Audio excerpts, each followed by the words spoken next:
Now we are going to learn azimuthal quantum number. इसको represent करते हैं L से। स्टूडेंट, एजीम्यूथल क्वांटम नंबर हम इसको दूसरी लैंग्वेज में क्या कह सकते हैं, तो सब शेल। अब इतना याद रखो, हमने प्रिंसिपल क्वांटम नंबर पढ़ी एन, वो होता है शेल। अब याद रखना किसी भी एटम में जितने शेल उतने ही क्या होंगे आपको सब शेल।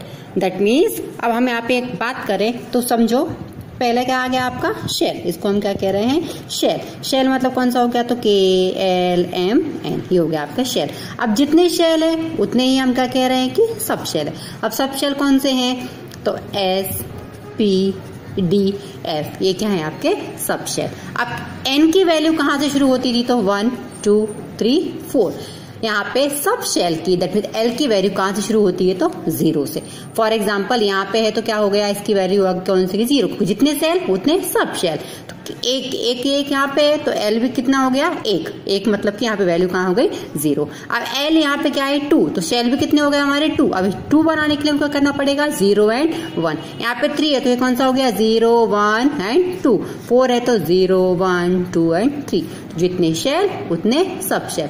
L की वैल्यू कहाँ से शुरू होती है, 0 से। या हम कह सकते हैं एक कहाँ से हो गई 0 2 n-1। ये क्या हो गई आपकी value of L। That means ये किसके लिए हो गई, S के लिए। ये SP, ये किस लिए होगी SPD, ये SPDF। मतलब K अगर 1 है तो सिर्फ कौन सा ऑर्बिटल है, S ऑर्बिटल है। 2 है मतलब S और P ऑर्बिटल है। 3 है तो SPD ऑर्बिटल है। 4 है तो कौन से ऑर्बिटल है, SPDF। थर्ड जो क्वांटम नंबर है वो है आपकी मैग्नेटिक क्वांटम नंबर। अब ये हमको क्या इन्फॉर्मेशन देती है और इलेक्ट्रॉन के बारे में, तो ये हमको बताती है orientation of the orbital for any sub shell. L की वैल्यू से हम क्या फाइंड करते हैं यहाँ पे 2L+1। तो हमको अगर मैग्नेटिक क्वांटम नंबर फाइंड करना हो तो हम क्या करेंगे 2L+1 से सॉल्व करेंगे। अब यहाँ पे देखो कि सपोज S है, S की वैल्यू हमने क्या कही कि L के लिए वैल्यू कितनी हो गई 0, तो M1 भी ऑल्सो क्या हो जाएगा 0। अब फॉर एग्जाम्पल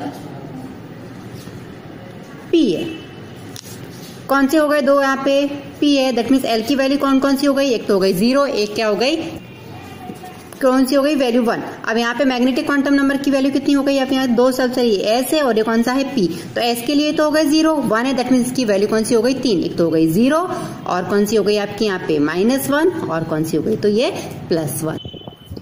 D अगर ऑर्बिटल है, L की वैल्यू कौन सी हो गई, तीन पॉसिबल वैल्यू हो गई 0 1 2। 0 मतलब क्या हो गया, ये S है, S के लिए 0 1 के लिए मतलब ये 3 पॉसिबल वैल्यू, और 2 के लिए कौन सी पॉसिबल वैल्यू हो जाएगी अब -2 -1 0 +1 एंड +2। तो ये किसके लिए वैल्यू हो गई, S के लिए। ये किसके लिए वैल्यू हो गई, P के लिए, और ये कौन सी हो गई D के लिए। तो हम ऐसे क्या आइडेंटिफाई कर सकते हैं आपको magnetic quantum number. Last quantum number है spin quantum number. Any specify the spin quantum number electron in orbital. The electron spin around its axis. अब यहाँ पे 2 ओरिएंटेशन दिखते हैं हमको उसको एंगुलर मोमेंटम के अकॉर्डिंग। या तो उसको दिखता है हमको पॉजिटिव या क्या दिखता है नेगेटिव। इसकी 2 पॉसिबल वैल्यू है।